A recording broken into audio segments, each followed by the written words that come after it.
Morning बच्चों, कैसे हैं आप सभी। आई होप कि सभी लोग अच्छे होंगे, स्वस्थ होंगे और अपनी पढ़ाई को कंटिन्यूअसली कर रहे होंगे। बच्चों, जैसा कि आप लोग जानते हो कि अभी तक हम लोगों ने अपने लास्ट वीडियोस में जो मैकेनिक्स का पार्ट चल रहा है उसमें हम लोगों ने प्रोजेक्टाइल टॉपिक को कवर अप किया और प्रोजेक्टाइल के जो डिफरेंट पार्ट्स थे हम लोगों ने उनको अलग अलग वीडियोस में बारी बारी से 6 या 7 वीडियोस बना करके आपको दिए और उम्मीद है कि आपने उनको अच्छी तरह पढ़ा भी होगा और आपकी तैयारी भी काफ़ी अच्छी हुई होगी। तो जो भी बच्चे कंपटीशन की तैयारी कर रहे हों या 11th में पढ़ रहे हों वो सभी इन वीडियोस को ध्यान से देखें और इनकी प्रिपरेशन को करते रहें। खास तौर से नए बच्चे जो हम लोगों के साथ में अभी नए सब्सक्राइबर जुड़े हुए हैं वो लोग हर एक टॉपिक को बहुत अच्छी तरह स्टडी करें ताकि आपकी तैयारी और अच्छी हो सके। हमारा पूरा प्रयास रहता है कि आपको हर प्रकार से सिंपलेस्ट वे में टीचिंग के बहुत सरल तरीके से आपको हर एक चीज़ को बहुत आराम से कंफर्टेबल हो करके समझाया जाए। तो जैसा भी हो आप ज़रूर कमेंट किया करें कि आपको टॉपिक कैसा लगा, लाइक किया करें, शेयर किया करें और लगातार पढ़ाई करते रहें। तो चलिए बच्चों, आज इसी क्रम को आगे बढ़ाते हैं और हम लोग अपने नए टॉपिक की ओर बढ़ते हैं जो कंपटीशन का बहुत ही इंपॉर्टेंट टॉपिक है। और 11th में अगर आपको पढ़ाया गया है तो अच्छी बात है और जिन बच्चों ने इसको 11th में अच्छी तरह नहीं पढ़ा तो अब उनके पास मौका है इन चीज़ों को अच्छी तरह समझें। और टॉपिक का नाम क्या है? Relative motion. क्या पढ़ना है हम लोगों को बच्चों? Relative motion. ठीक,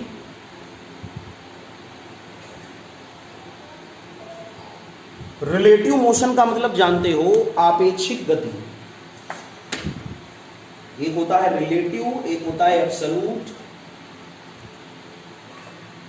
देखिए बच्चों, हम लोगों ने ये पढ़ा था रिलेटिव मोशन को जानने से पहले आपको पता होना चाहिए था फ्रेम ऑफ रेफरेंस। वैसे तो इसको पीछे वाले वीडियोस में, लास्ट वीडियोस में हम लोग समझ चुके हैं। प्रोजेक्टाइल के पहले जो भी वीडियो अपलोड हुए थे वेलोसिटी वाले टॉपिक के, मोशन इन 1D के, वहाँ पर फ्रेम ऑफ रेफरेंस को डिस्क्राइब किया गया था। फिर वे जो बच्चे अभी नए हैं वो यूट्यूब में सर्च कर लें कंपटीशन फिजिक्स बाय आशीष सर, वेलोसिटी या मोशन इन 1D, वहाँ पर आपको फ्रेम ऑफ रेफरेंस का टॉपिक क्लियर हो जाएगा। तो यहाँ पर हम लोग उसका एक शॉर्ट रिवीजन करते हैं क्योंकि हमको आगे आवश्यकता है रिलेटिव मोशन को पढ़ने में। फ्रेम ऑफ रेफरेंस का बच्चों हम लोगों ने मीन ये पढ़ा था कि OX, OY और OZ से मिलकर बना कोई भी एक कार्टेशियन सिस्टम, इसको हम लोग क्या बोलते हैं? फ्रेम ऑफ रेफरेंस, अर्थात इसको निर्देश तंत्र के नाम से जाना जाता है। किसी भी पार्टिकल की पोजीशन को अगर फ्रेम ऑफ रेफरेंस में हमको फाइंड आउट करना है तो ओरिजिन से उस पॉइंट को हम लोग ज्वाइन कर लेते हैं और यहाँ के कोऑर्डिनेट होते हैं x, y, z, t। और यहाँ पर आप लोगों ने पढ़ा था कि x, y, z, इनको हम लोग बोलते हैं पोजीशन कोऑर्डिनेट्स और जो t होता है इसको हम लोग बोलते थे टाइम कोऑर्डिनेट।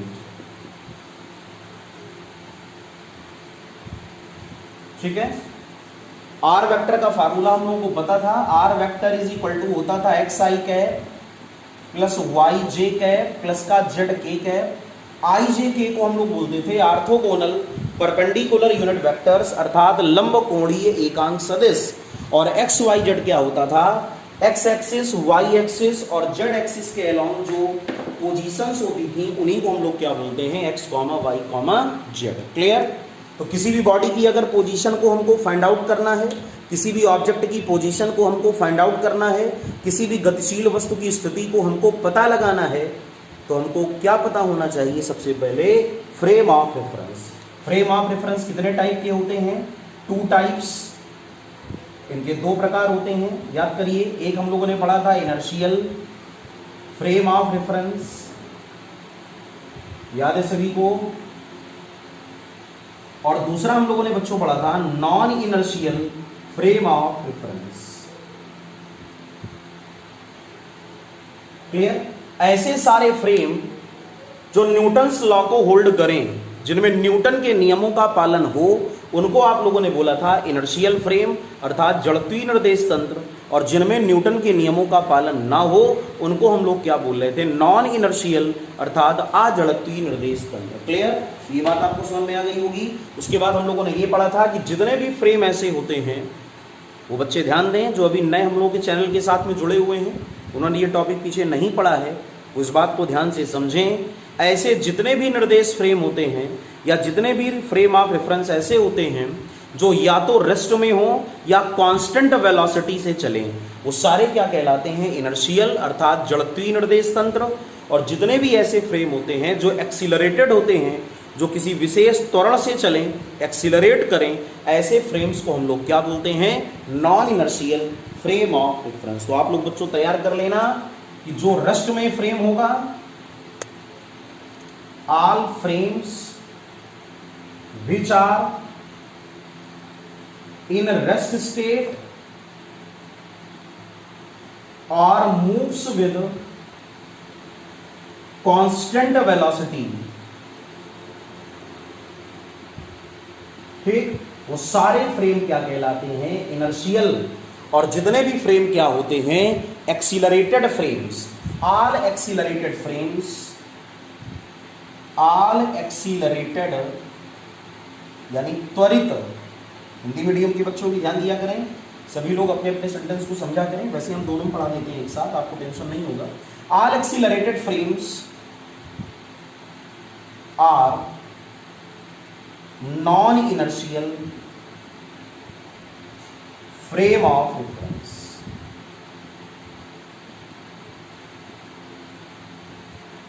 ठीक, तो ये बात सबको समझ में आ गई होगी। तो हर एक बॉडी के साथ एक फ्रेम अटैच होता है और उसी को हम लोग क्या बोलते हैं, OX, OY और OZ कोऑर्डिनेट सिस्टम।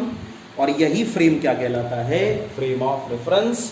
ये दो टाइप के होते हैं, इनर्शियल और नॉन इनर्शियल। सबको समझ में आ गया होगा। दोनों में डिफरेंस भी हम लोगों ने क्लियर कर लिया। इनर्शियल वो होते हैं जिनमें न्यूटन्स लॉ सेटिस्फाइड हो, नॉन इनर्शियल वो होते हैं जिनमें न्यूटन्स लॉ सेटिस्फाई ना हो। F = ma जिसमें अप्लीकेबल हो उसको आप लोग क्या बोलते हो, या लॉ ऑफ इनर्शिया भी जिसमें अप्लीकेबल हो उसको क्या बोलते हो, इनर्शियल। और जो लॉ ऑफ इनर्शिया को होल्ड ना करे उसे क्या बोलते हो बच्चों, नॉन इनर्शियल। क्लियर, एक बात को हमेशा याद रखिएगा, इसको रख कर दें। चलिए, बहुत अच्छी बात। एक चीज हमेशा याद रखिएगा कि न्यूटन्स जो थर्ड लॉ होता है, एक्शन = माइनस रिएक्शन, वो कभी भी फ्रेम ऑफ रेफरेंस में अप्लीकेबल नहीं होता। न्यूटन्स थर्ड लॉ, क्रिया प्रतिक्रिया नियम का निर्देश फ्रेम से कोई संबंध नहीं है। जब कभी बात करी जाए कि न्यूटन के नियमों का पालन होता है, तो आप समझ जाएं कि न्यूटन के पहले और दूसरे नियम की चर्चा हो रही है, Newton's first and second law. और पहले लॉ को हम लोगों ने क्या बोला था, लॉ ऑफ इनर्शिया, और दूसरे को हम लोगों ने क्या बोला था, law of force. Law of inertia क्या होता है, F = ma, sorry second law है। लॉ ऑफ इनर्शिया क्या होता है, every body tries to maintain their state of rest और state of motion unless large external force is not applied on it. कोई भी वस्तु तब तक विरामावस्था में या एक समान गति की अवस्था में बनी रहती है जब तक कि उस पर कोई फोर्स न लगाया जाए। क्लियर। और दूसरा जो लॉ था वो F क्या होता था, ΔP/ΔT। याद होगा सभी लोगों को, पहले भी आपने 10th में भी पढ़ा होगा। F ΔP/ΔT, और ΔP/ΔT को हम लोग क्या बोलते थे, time rate of change of momentum, अर्थात संवेग परिवर्तन की समय दर। तो संवेग परिवर्तन की समय दर y बल के बराबर होती है।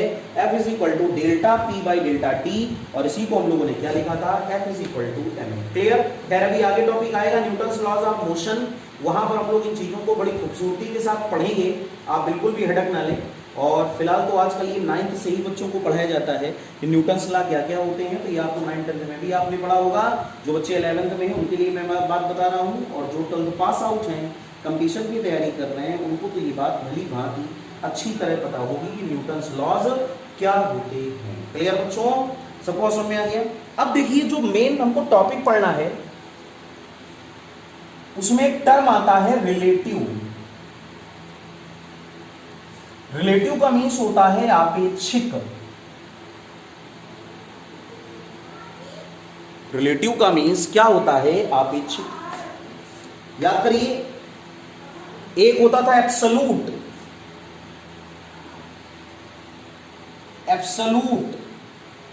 जितने भी इवेंट होते हैं, जितनी भी घटनाएं होती हैं, वो या तो होती है निरपेक्ष, निरपेक्ष का मीन्स होता है एब्सोल्यूट, क्लियर, और या तो होती हैं रिलेटिव।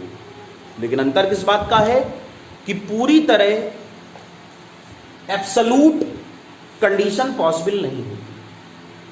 फिजिक्स में सबसे इंपॉर्टेंट रोल काइनेमेटिक्स में किसका होता है बेटा? पोजीशन का। मेरी बात को कंसंट्रेट होकर के ध्यान से समझने का प्रयास करें।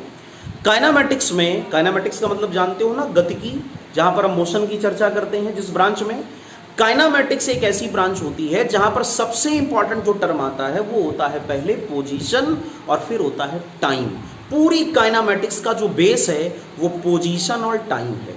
किसी भी ऑब्जेक्ट की किस समय क्या पोजीशन है ये बड़ा मायने रखता है, और क्या किसी ऑब्जेक्ट की जिस समय जो पोजीशन है मेरे करस्पॉन्डिंग उसी समय वही पोजीशन क्या आपके करस्पॉन्डिंग भी है, आपके सापेक्ष भी है। इन सारी चीजों की एनालिसिस करना ही कहलाता है रिलेटिव। मेरी बात आपको समझ में आई? मैं आपको क्या बता रहा हूं? सपोज दैट कोई भी एक आम का पेड़, मैंगो ट्री, किसी एक व्यक्ति से कितनी दूरी पर है, और अगर कोई दूसरा व्यक्ति उसी मैंगो ट्री को देखता है तो क्या उसके लिए भी मैंगो ट्री की डिस्टेंस या पोजीशन वही है जो पहले के करस्पॉन्डिंग है?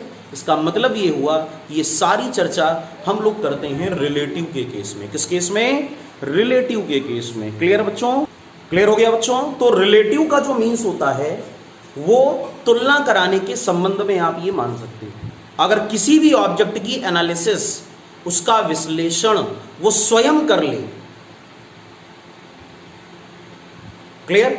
जैसे आप एग्जाम देते हो तो आपकी एनालिसिस कौन करता है? एग्जामिनर। आपकी प्रिपरेशन कैसी है इसकी एनालिसिस कौन करता है? एग्जामिनर करता है, कोई दूसरा पर्सन करता है। आप स्वयं की एनालिसिस खुद नहीं कर सकते कि मुझे कितना आता है। आप तो कहोगे कि हमें सब कुछ आता है, मैं होशियार हूं। कौन कहना चाहता है कि हमें कुछ नहीं आता? इसका मतलब ये हुआ कि अगर इटसेल्फ कोई मेजरमेंट किया जाए स्वयं के सापेक्ष तो वो कहलाता है एब्सोल्यूट, जो कि पूरी तरह मान्य नहीं है। इसके रिजल्ट इतने अच्छे नहीं होते जितने अच्छे रिजल्ट होते हैं रिलेटिव के। आपकी पहचान आप स्वयं नहीं करोगे, आपकी पहचान कोई दूसरा करे। अपने मुंह से अपनी बड़ाई क्या करना? ऐसे कार्य किए जाएं कि कोई दूसरा हमारी बड़ाई करे, ये तो रिलेटिव हो गया। एग्जाम्पल मैं आपको बताने का प्रयास कर रहा हूं। तो जो एनालिसिस किसी भी ऑब्जेक्ट की पोजीशन की आप कर सकते हो, वो ऑब्जेक्ट या वो व्यक्ति अपनी पोजीशन की एनालिसिस स्वयं नहीं कर सकता।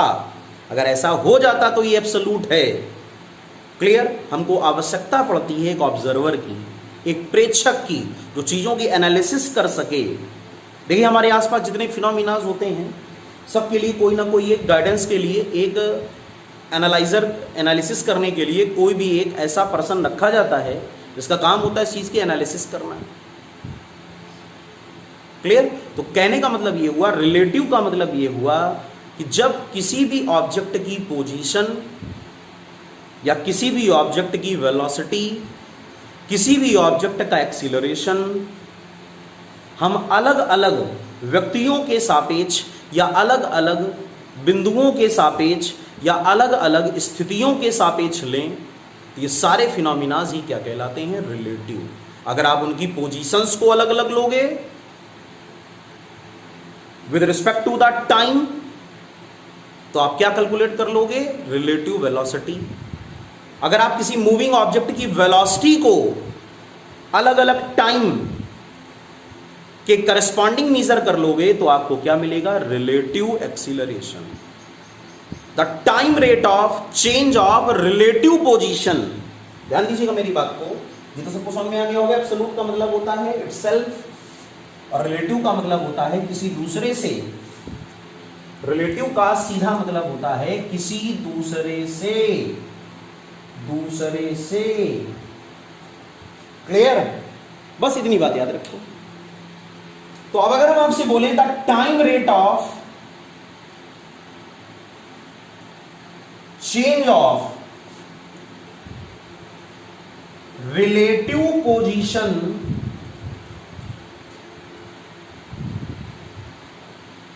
is known as relative velocity। Clear है बच्चों? तो रिलेटिव वेलोसिटी का मीन्स होता है आपेक्षिक वेग। आपेक्षिक वेग, आपेक्षिक वेग। कोई भी यहां पर एक मूविंग पर्सन हो ए, और अगर इसके मोशन को दो पर्सन बी और सी अलग अलग एनालिसिस करें, तो ए की पोजीशन बी के करस्पॉन्डिंग क्या है और ए की पोजीशन सी के करस्पॉन्डिंग क्या है। अगर उस रिलेटिव पोजीशन को टाइम के सापेक्ष मेजरमेंट करें, with respect to the time हम एनालिसिस करें, तो हम लोग क्या निकाल लेंगे, ए की रिलेटिव वेलोसिटी किसके सापेक्ष, बाय हुम रिस्पेक्ट। आंसर है with respect to the B, with respect to the C. तो अगर बी के सापेक्ष ए का वेग देखोगे तो relative velocity of A with respect to B, और अगर सी के सापेक्ष ए का वेग आपको निकालना हो तो relative velocity of A with respect to the C. Clear? ऐसे ही बच्चों होता है relative acceleration, the time rate of change of relative velocity is known as relative acceleration. Clear? आपेक्षिक त्वरण।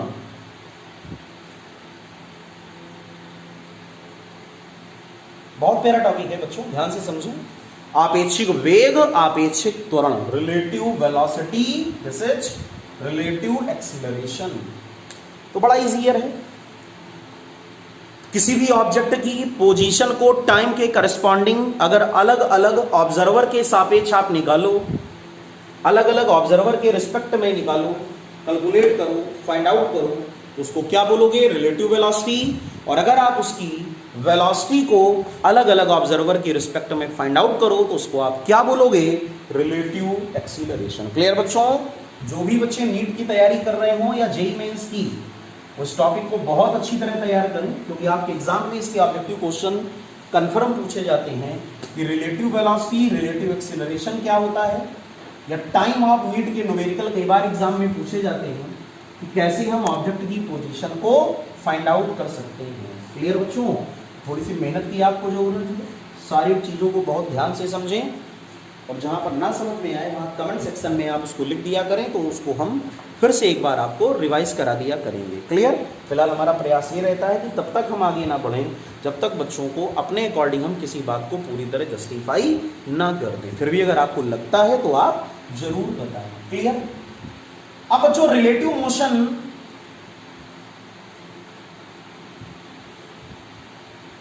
दो अलग अलग कैटेगरी में हमको पढ़ना होता है। एक को बोलते हो रिलेटिव मोशन इन 1D, और दूसरे को आप बोलते हो रिलेटिव मोशन इन 2D। ठीक है? एक विमी आपेक्षिक गति और द्विविमी आपेक्षिक गति, तो हम लोग इनको बारी बारी से स्टडी करेंगे। हम लोग सबसे पहले जो स्टडी करने जा रहे हैं उसका नाम है रिलेटिव मोशन इन 1D। ठीक, अब कर दें इसको, relative motion in 1D। 1D का means linear motion, one dimensional motion, 1D motion. समझ में आ गया सबको? One dimensional motion. तो हमारा टॉपिक क्या है, relative motion in one dimension. Relative motion in one dimension, और इसमें सबसे पहले हम लोग बच्चों क्या पढ़ेंगे, relative velocity and relative acceleration. देखो सीक्वेंस से कोर्स आपका चल रहा है, बस आप तैयारी करते रहें। क्या पढ़ना है हमको, relative velocity and relative acceleration, आपेक्षिक वेग और आपेक्षिक त्वरण। ठीक बच्चों? जैसे कोई भी एक मैन कैपिटल ए और एक दूसरा मैन कैपिटल बी, ये आपका फ्रेंड, क्यों भाई? ये राम, ये श्याम, ऐसा मान लो कुछ नहीं, क्यों भाई? हमने तो ऐसे ही नाम माने, आप कुछ भी मान लो, चिंटू पिंटू पिंटू पिंटू, क्यों भाई? जैसे आजकल के नाम होते हैं। तो अगर जो ए है जिसको हमने लिखा है श्याम, ये वीए वेलोसिटी से आगे की ओर चले, ठीक, और इसकी वेलोसिटी को राम मेजरमेंट करे, मींस बी। मूव कौन कर रहा है बेटा? ए, और इसके मोशन को ऑब्जर्व कौन कर रहा है? बी। कौन चल रहा है? श्याम। ऑब्जर्वेशन कौन कर रहा है? राम। किसकी स्पीड को, किसकी वेलोसिटी को? बोलो, ए की वेलोसिटी को बी मेजरमेंट करता है। तो इसको हम लोग लिखेंगे relative velocity of A with respect to B. Clear? A का मीन्स श्याम और बी का मीन्स राम। क्लियर? ध्यान दें, relative velocity of A with respect to B, relative velocity of Shyam with respect to Ram. इसका मतलब क्या हुआ? इसको हम लोग कैसे लिखते हैं? इट इज रिटन एज, जिसकी वेलोसिटी को मेजरमेंट करना हो उसको पहले लिखा जाता है, और जिसकी वेलोसिटी को मेजरमेंट जो कर रहा है उसको बाद में लिखा जाता है। तो इसको हम लोग क्या लिखेंगे? Relative velocity of A with respect to B, relative velocity of A with respect to B.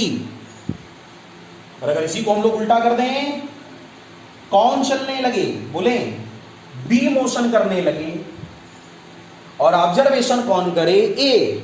तो हम लोग क्या लिखेंगे? Relative velocity of B with respect to A. Clear? A का मीन्स श्याम और बी का मीन्स राम। बहुत अच्छी बात, सबको समझ में आ गया? तो अगर हम लोग इसको इस प्रकार एनालिसिस करना चाहें और क्या लिख दें?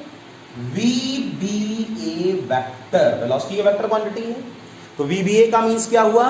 वी बी ए का मीन्स हुआ velocity of B with respect to A, और वी ए बी का मीन्स क्या हुआ? Velocity of A with respect to B. तो पहले तो आपको मीन समझ में आना चाहिए कि हम रिलेटिव वेलोसिटी को कैसे लिखते हैं। तो हम रिलेटिव वेलोसिटी को ऐसे लिखते हैं, ए का आपेक्षिक वेग बी के सापेक्ष और बी का आपेक्षिक वेग ए के सापेक्ष।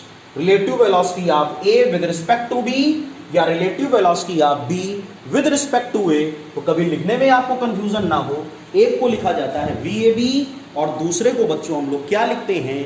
वी बी ए। पूरी बात आपको समझ में आ गई होगी? ठीक है बच्चों, क्लियर हो गया? ये तो बात आपको समझ में आ गई। लाइक दैट, अगर हमको एक्सीलरेशन लिखना हो तो भी हम लोग लिख लेंगे। अगर हम लोग को लिखना हो सिमिलरली, यहां लिख दें क्या?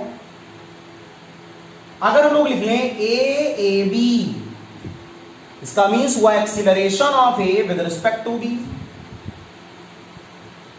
ए विद रिस्पेक्ट टू बी। और इसको हम लोग अगर उल्टा कर दें ए बी ए, तो क्या लिखोगे? Acceleration of B with respect to A. बोलो बच्चों, सारी बातें आपको क्लियर हो गई? चलिए, बहुत अच्छा सर, क्लियर हो गया, आप आगे बढ़ सकते हैं। और मैं कैसे बताऊं कि मुझको क्लियर हो गया? क्लियर हो गया, आगे बढ़ जाए बेटा। सारी बातें सबको समझ में आ गई क्या? बहुत अच्छी बात, भूल मत जाना, अपनी अकल लगाना। रब कर दें इसको, समझ में आ गया? ए की वेलोसिटी बी के corresponding V A B, B की वेलोसिटी ए के करस्पॉन्डिंग वीबीए, ए का एक्सीलरेशन बी के सापेक्ष एएबी, और बी का एक्सीलरेशन ए के करस्पॉन्डिंग एबीए। जिसका मेजरमेंट करना हो वो पहले, जो करे वो बाद में। क्यों भाई? जिसका मेजरमेंट करना हो उसको पहले लिखा जाता है, जिसके सापेक्ष मेजरमेंट किया जाए उसको बाद में लिखा जाता है। बहुत अच्छा सर, आपने अच्छी बात हमको बताई। अब हम कंफ्यूज नहीं रहेंगे, होना भी नहीं चाहिए कंफ्यूजन। अच्छे बच्चे कभी भी कंफ्यूज नहीं होते। जैसे हम लोगों ने लिखा VAB और लिखा VBA, अगर दोनों में रिलेशनशिप को हमको लिखना हो तो VAB is equal to minus of VBA।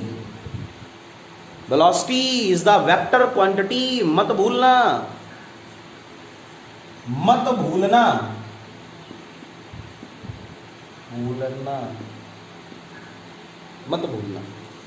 VAB is equal to minus VBA, और अगर इसी को हम लोग लिखें VBA so minus VAB।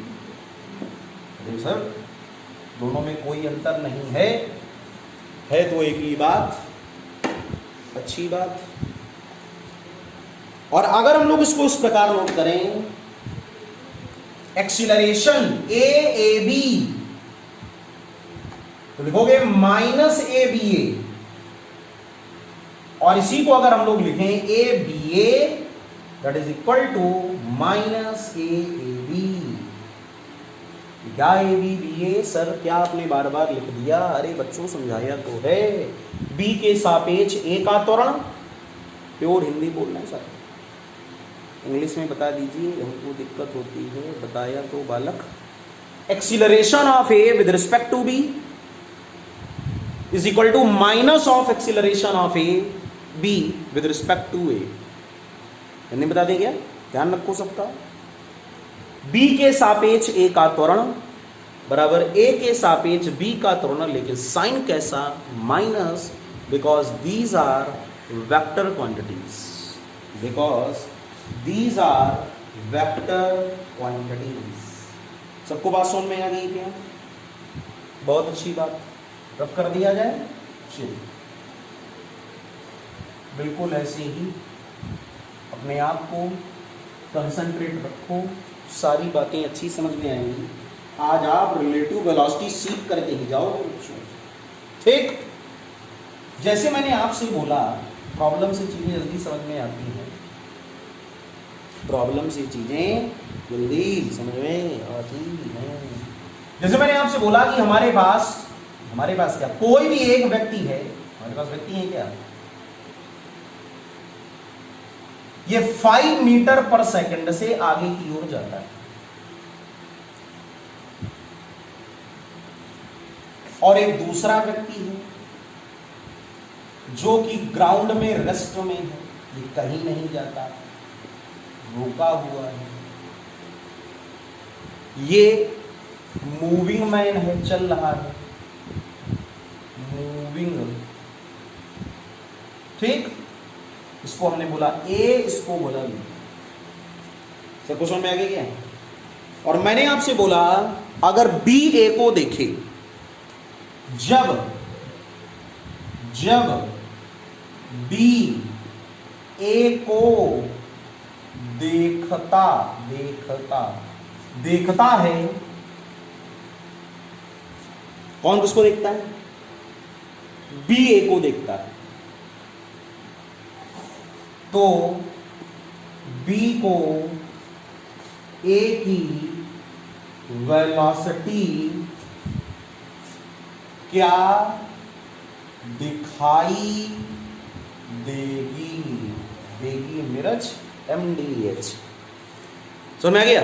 Flow ऐसे लिख दिया है, कनेक्टिविटी बनी रहती है ना, अपनापन लगता है ऐसी भाषा में, ठीक?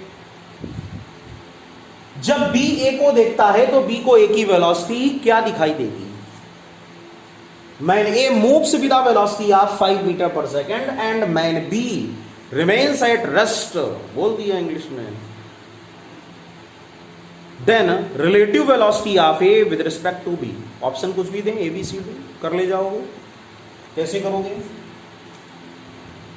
किसने किसको देखा? किसने किसको देखा? बी ने ए को देखा, तो वेलोसिटी किसकी निकालनी है? ए की। तो हम लोग क्या लिखेंगे? रिलेटिव वेलोसिटी ऑफ ए किसने देखा? बी ने, विद रिस्पेक्ट टू बी। तो लिखने का तरीका V A B vector is equal to, सबसे पहले क्या लिखोगे? V A vector minus V B vector, this is the V A B. अगर हमको फाइंड आउट करना हो तो ए की वेलोसिटी से बी की वेलोसिटी को माइनस करोगे बच्चों, लेकिन किसके corresponding? With respect to ground, earth के सापेक्ष। V A G V B G G जीजा नहीं, क्या कहा जा रहा है? V A G minus V B G. ये क्या आ गया sir? Velocity of A with respect to ground minus velocity of B with respect to ground. Ground के करस्पॉन्डिंग ए की वेलोसिटी, ग्राउंड के करस्पॉन्डिंग बी की वेलोसिटी। अरे ground के ही तो करस्पॉन्डिंग चल रहे हैं दोनों। ग्राउंड में ये चल रहा है, हवा में थोड़ी उड़ रहा है। ग्राउंड में ये रुका हुआ है, ऐसे थोड़ी ऊपर कहीं रुका हुआ है हवा में, शक्तिमान की तरह। बस वैल्यू हमको रखना है V A B vector, V A G ground के corresponding positive plus 5x axis की पॉजिटिव डायरेक्शन, और माइनस ये रेस्ट में है 0, दैट मीन्स 5 मीटर पर सेकेंड। तो क्वेश्चन का यही आंसर है कि बी को ए कैसा दिखाई देगा? बी को ए ऐसा दिखाई देगा कि बी ये देखेगा कि जो ए है, जो ए वाला व्यक्ति है, जो हमसे आगे वाला है, जो भागा जा रहा है, वो 1 सेकंड में 5 मीटर आगे जा रहा है। क्लियर? किसने किसको देखा? बी ने ए को देखा। सतवा समझ में आ गई? कैसे लिखोगे? V A B velocity of A with respect to B is equal to V A G minus V B G, V A G plus 5, V B G rest में 0। आंसर क्या आया? 5 मीटर पर सेकेंड। इसको rough कर दें क्या? इसको rough कर दें क्या? चलिए बहुत अच्छी बात, इसको रफ कर देते हैं, नोट कर लेना।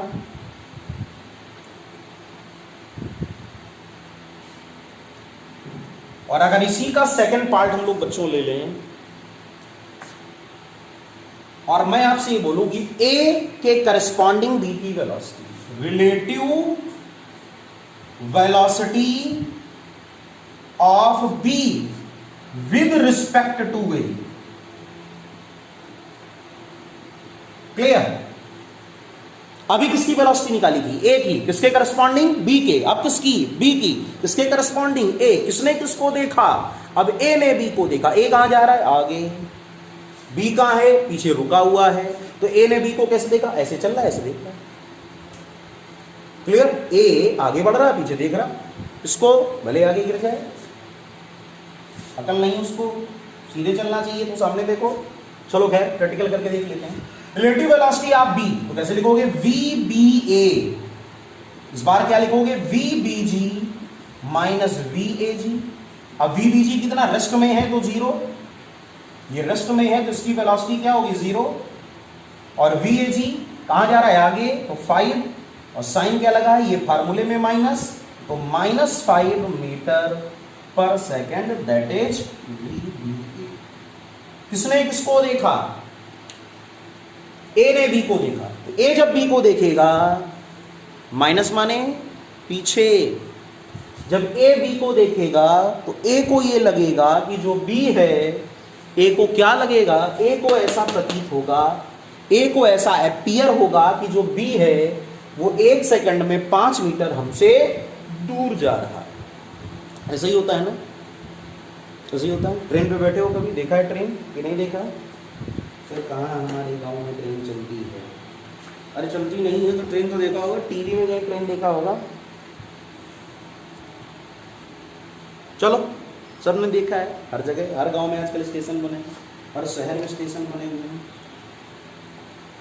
जब आप ट्रेन में बैठते हो, कोई आपको छोड़ने आता है कि जा रहे हो बच्चे, तैयारी कर रहे हैं कंपटीशन की, आप कहीं पे भी जा रहे हो, कोटा जा रहे हो, कानपुर जा रहे हो, एनी वन कहीं पर भी आप भारतवर्ष के किसी कोने में जा रहे हो, कहीं बाहर जा रहे हो, विदेश जा रहे हो, और आपको कोई सी ऑफ करने आता है कि जाओ टाटा बाय बाय, तो आप जब ट्रेन में बैठ जाते हो, खिड़की में ऐसे करके बाहर की ओर झांकते हो, तो प्लेटफॉर्म पर जो खड़े होकर के आपको देखता है, तो उसको क्या लगता है कि जब ट्रेन आगे जा रही है तो आप भी आगे जा रहे हो, उससे दूर जा रहे हो, दूर जा रहे हो ना। और जब आप ऐसे बैठ के, जो आपको छोड़ने आया है, आपकी मम्मी, आपके पापा, एनी वन और भी कोई आ सकता है, आप जब उसको देखोगे तो आपको क्या लगेगा कि वो हमसे दूर जा रहा है, लेकिन कहाँ, पीछे की ओर। प्लेटफॉर्म की सारी वस्तुएं हमको कहाँ दिखती हैं, पीछे की ओर भागती हुई, और हम लोग ट्रेन में कहाँ जाते हैं, आगे की ओर। ये सारी वस्तुएं भी हमारे साथ आगे की ओर जाती हैं। नहीं सर, कहाँ, हम आगे जाते हैं ट्रेन के साथ, और सारी ऑब्जेक्ट कहाँ जाती हैं, पीछे की ओर जाती हैं। बस यही कहानी यहाँ पर हो रही है।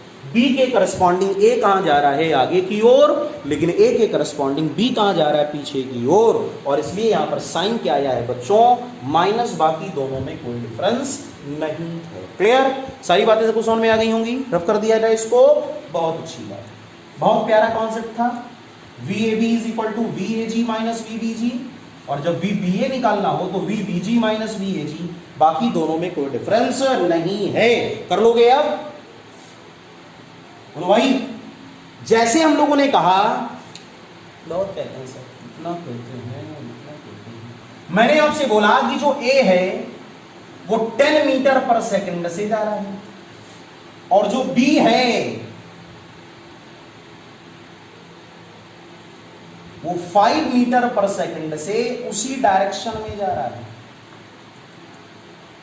Round round. क्लियर, करा जाए। पहला part, relative velocity of A with respect to B.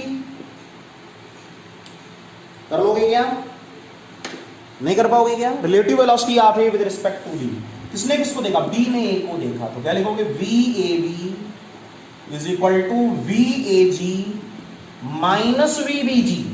VAG कितना, 10 आगे की ओर, तो प्लस का 10, और VBG कितना, 5 आगे की ओर, तो माइनस, लेकिन प्लस का 5। एक्स एक्सिस की पॉजिटिव डायरेक्शन में वेलोसिटी को पॉजिटिव और अपोजिट डायरेक्शन में नेगेटिव लेते हैं, जानते हो ना सभी लोग।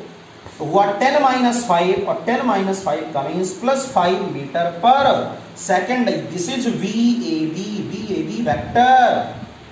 और अगर आपसे इसका सेकंड पार्ट पूछा जाए,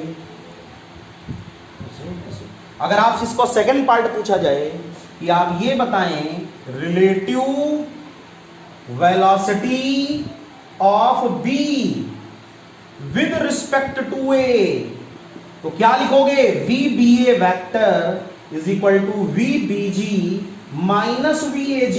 और VBG की बात करोगे तो क्या होगा, VBG बताएं, VBG कितना, 5 आगे की ओर, तो प्लस 5, और VAG भी आगे की ओर, तो माइनस का 10 मीन्स माइनस 5 मीटर पर सेकंड। दोनों आंसर आपके सामने लिखे हैं, आप इनको ध्यान से देख करके दोनों में अंतर को स्पष्ट कर लें।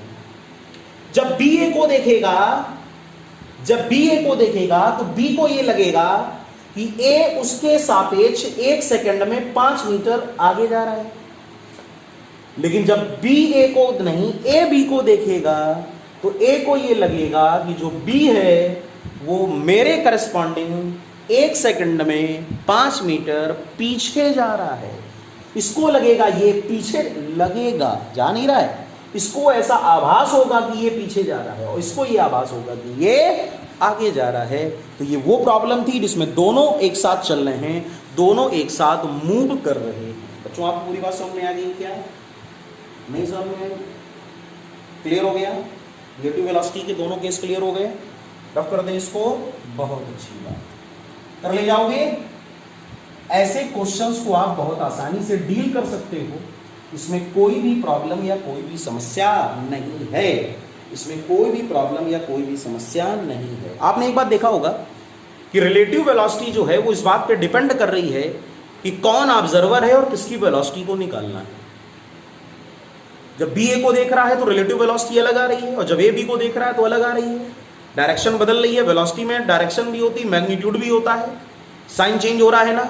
इससे हमको क्या पता चला, relative velocity depends on frame of reference, आपेक्षिक वेग निर्देश तंत्र पर निर्भर करता है। दिस इज द ऑब्जेक्टिव, इसको लर्न कर लें आप। Relative velocity depends on frame of reference, relative velocity depends on frame of reference. अब बच्चों जैसा अगला क्वेश्चन हम लोगों के पास में ये है, क्वेश्चन नंबर 3, इसको ध्यान से समझें। जैसे हमने कहा कि हम लोगों के पास में एक कोई मूविंग ट्रॉली है, वो 20 मीटर पर सेकंड से आगे जा रही है, ठीक है, ध्यान दीजिएगा सभी लोग। और इसमें 2 व्यक्ति सवार हैं, ए और बी। ट्रेन में जगह नहीं मिली घर जाने की, तो ट्रॉली में बैठ गए, जाना है तो जाना है। क्लियर? और मैंने आपसे बोला कि find VAB, relative velocity of A with respect to B. तो बड़ा आसान है आपके लिए, क्या लगेगा formula, VAB vector is equal to VAG minus VBG। अगर VAG की बात करोगे तो ट्रॉली ग्राउंड के सापेक्ष, ग्राउंड 20 मीटर पर सेकंड से जा रही है, ट्रॉली स्पीड, ट्रॉली स्पीड, और जिस स्पीड से ट्रॉली जा रही है उसी स्पीड से ए और बी भी जा रहे हैं। अर्थात VAG क्या लिखोगे 20 और VBG भी क्या लिखोगे 20 ने 20 को हटा दिया तो VAB का आंसर क्या आया 0 मीटर पर सेकेंड। अरे मैग्नीट्यूड नहीं है तो क्या करोगे मीटर पर सेकेंड लिख के, चलो ठीक है। तो relative velocity of A with respect to B 0 metre पर सेकेंड। क्लियर? और अगर सेकंड पार्ट आपसे बोला जाए कि फाइंड VBA वेक्टर, तो अगेन आप क्या लिखोगे VBA vector is equal to VBG minus VAG, और VBG भी कितना 20 और VAG भी कितना 20। अगेन आंसर क्या आ गया 0। क्लियर बच्चों? सारी बात आपको समझ में आ गई? तो जब ट्रॉली में ए और बी दोनों सवार थे और बी ने ए को देखा तो उसको ये लगा कि ए बी के करस्पॉन्डिंग, बी को ये लगा कि ए जो है वो हमारे सापेक्ष रेस्ट में है, और ए को ऐसा प्रतीत हो रहा है कि बी भी हमारे सापेक्ष कैसा है, रेस्ट में है। क्लियर? समझ में आ गया पूरा क्वेश्चन? नोट कर लें जल्दी से।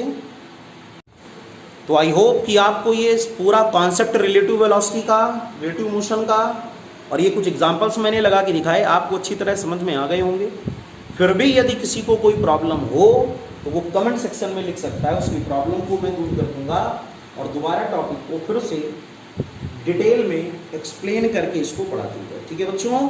सारी बात आपको समझ में आ गई? तो VAB इज इक्वल टू क्या होता है VAG माइनस VBG, और VBA क्या होता है VBG माइनस VAG। अच्छी तरह आप इस पूरे वीडियो को तैयार करें, इस पूरे टॉपिक को ध्यान से रिवाइज करें, माइंड में आप इसको सेट कर लें कि हमको क्वेश्चन की एनालिसिस कैसे करनी है, हमें क्वेश्चन कैसे करने हैं, और किसी भी प्रकार की कोई प्रॉब्लम आपको पढ़ने में नहीं होगी। बस आप टॉपिक को लगातार रिवीजन करते रहें। क्लियर?